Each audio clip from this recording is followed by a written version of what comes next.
Hello and welcome to WideAngle. The situation in Ukraine is explosive. And to discuss and shed light on this very, very complicated situation in Ukraine, we have a very distinguished panel here today.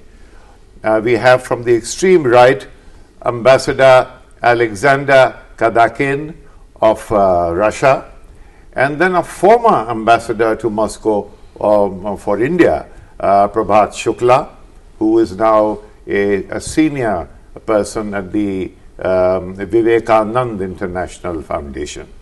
When the title came up that is Ukraine exploding, Prabhat entered a caveat. He said, no, it is imploding. Why did you do that? Okay, look, it's a technical point. Explosion means it has ripples outside. At the moment, what I'm seeing is a much more of a play within the country. And part of it, I think, because of the mishandling by the Kiev government, they have alienated very important segments of Ukrainian society. And I think the danger continues that if they mishandle, they continue to mishandle, then it could get even worse. It should be the effort of all of us, including India, by the way. I think perhaps because of our inter-domestic preoccupations right now, we are not giving it the attention that it deserves, either in the media, and thanks to you for having brought this up today, or certainly at the governmental level. I think it requires a little more serious attention, and it has implications for one of our most important bilateral relationships, which is with Russia. So for that reason, I preferred the other term, because at least as of now, I don't see, especially after yesterday's agreement in Geneva, I don't see that it's going to explode outside and have ripple effects north, south, east and west. That at the moment, I'm not able to see. But I do want to pursue this a little more, because I think what has not been, the case that has not been made adequately is the Russian stake in what is going on. And that actually relates to the centrality of the Black Sea in the Russian strategy in this region. I think that is not adequately understood and certainly not adequately projected, especially in the Western media. And you know, we saw this in the case of Georgia in 2008 for exactly similar reasons. They detached Abkhazia, which is something like Ossetia and well, I'm picking Abkhazia because Abkhazia is about 40% of the Black Sea coast of Georgia. It's the Black Sea that, to my mind, is very, very important. And the Crimea, of course, is the mistress of the Black Sea. The Russians have fought over it for centuries. It's where Yalta is. It's where a lot of their history has been shaped. And it's also their only round-the-year warm water base for the Navy, which gives them access to the Mediterranean Sea, through the Mediterranean Sea into the West Asian region today. And last but not least, they have a set of pipelines planned and existing under the waters of the Black Sea, all of which are absolutely vital Russian interests. And it was easy to predict that Russia was going to fight for them. Right. Sasha, I have a feeling that you, the Indian ambassador to Moscow, the former one, have actually said everything you wanted to say. Absolutely. I agree with my dearest friend Prabhat 100% or more. The only thing I would like to add to what Ambassador Shukla said, you know, it is not strictly and not solely strategic interests in the Black Sea or in the Crimean Peninsula that were the guiding beacon for Russia to accept Crimea into its fold, or to reunify with Crimea, so to say. But the most important factor was the vote at the referendum, which was held, and in which over 80% population participated, and more than 90% opted for the reunification with the Russian Federation. You may not know the whole history of Crimea, but I would like very briefly to say that Crimea had never been in the Ukraine. Never ever. It was only by part of the Russian narrative right from right from the very beginning. Russia in the 17th, 18th century fought 3 major wars with Turkey, with the Ottoman Empire, to get Crimea. There were also wars with the Crimean Khan for the peninsula. And it was only in 1783 that Crimea became part of the Russian Empire, which it remained until the October Revolution, and which it remained during the Soviet Union's time until 1954, when Prime Minister Khrushchev, out of his just whim and just fantasy, he gifted it to Ukraine without asking anybody else. That's why it was by accident that Crimea became part of Ukraine. And on the whole, as was mentioned, the southern and eastern parts of Ukraine were added to that country again by Lenin in 21, before the Soviet Union was formed in 1922, because it was decided that since the Ukrainians comprise the greatest nation within the Soviet Union, they should have more territory. And territory was added to Ukraine, first eastern, southern parts of Novorussia, which means New Russia, and 54 the Crimea came.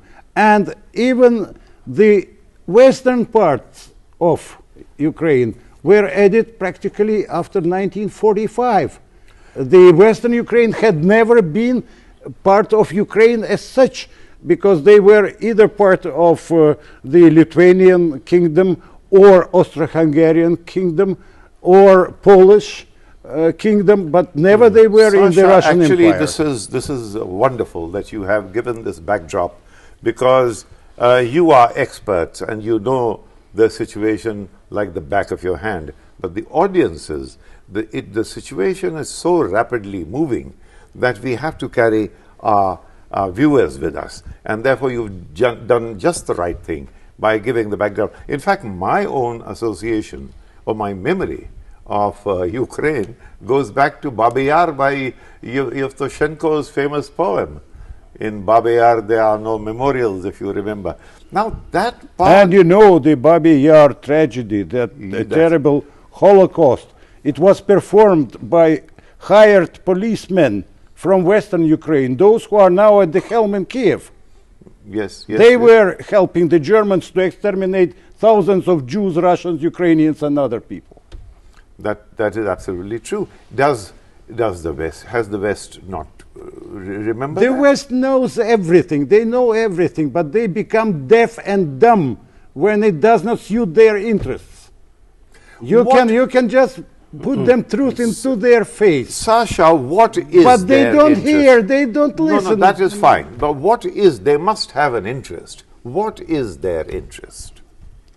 I think their interest is only to flare up and to flare up turmoil which is in the Ukraine. Because how can you say that when they were capturing government buildings in Kiev, those bandits, it was fight for democracy. But when Eastern Ukrainians in Kharkov, Donetsk, other places captured the city councils, then they are terrorists. Could I These come in are on this one? sheer double or triple and trouble standards these are. Yes. I just want to come in on this one. No, you are really angry, right? Yeah.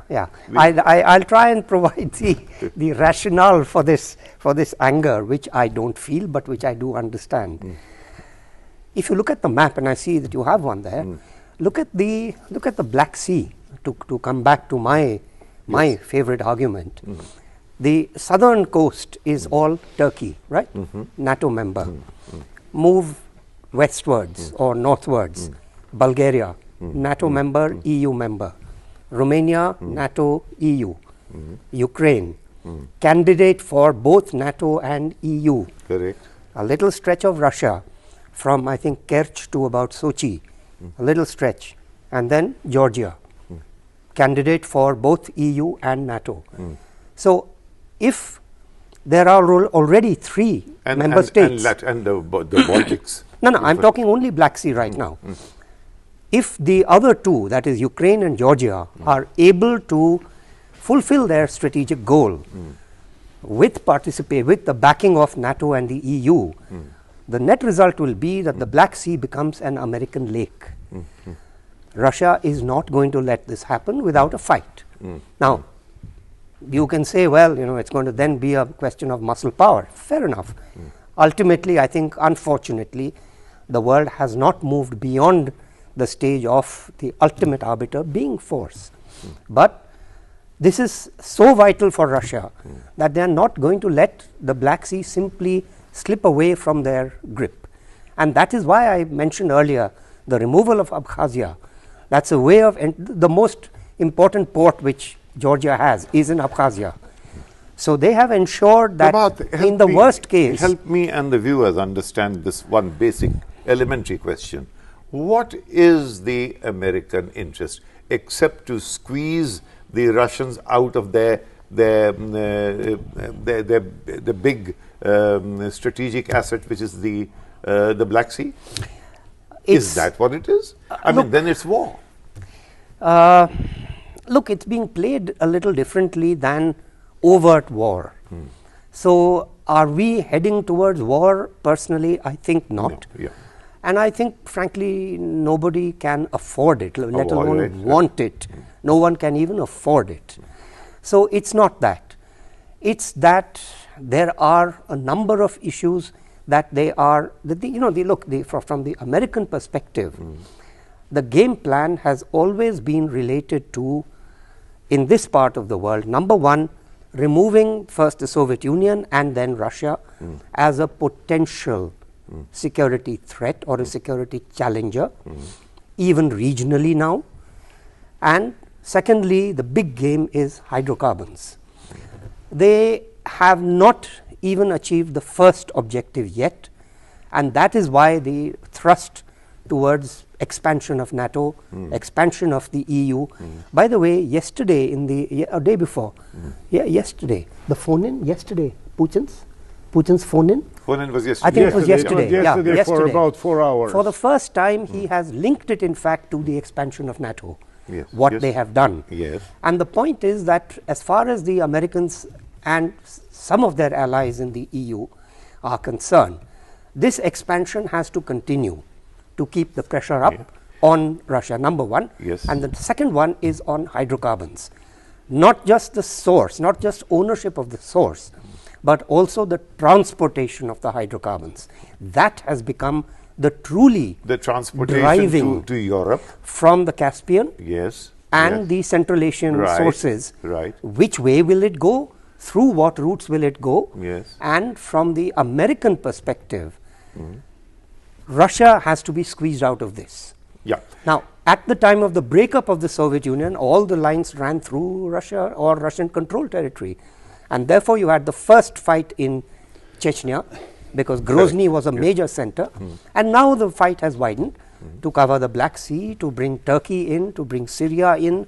All of them are linked with this strategy.